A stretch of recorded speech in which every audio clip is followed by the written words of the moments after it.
ছায়ার দিকে পা তুললে ছায়াও কিন্তু পা তুলে। একটু ভাগ্য পরিবর্তনের আশায় এরা জীবনের ঝুঁকি নিয়ে সমুদ্রে নৌকার উপর চড়ে বসে। মালিক যদি শ্রমিকের উপর ইনসাফ করে, শ্রমিক তার সমস্ত যোগ্যতা উজাড় করে মালিককে সহযোগিতা করবে, কাজ করবে।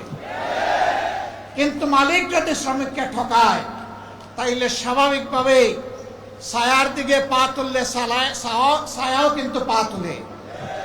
তখন আর ওই শ্রমিক বন্ধুটি, ভাইটি, বোনটি তার সমস্ত যোগ্যতা উজাড় করে ওই মালিকের জন্য কিছু করবে না। এতে উভয়ে ক্ষতিগ্রস্ত হবে।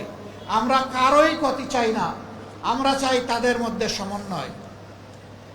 আজকে বাংলাদেশের 16 কোটি, 18 কোটি, 20 কোটি বিভিন্ন জন বিভিন্ন কথা বলেন।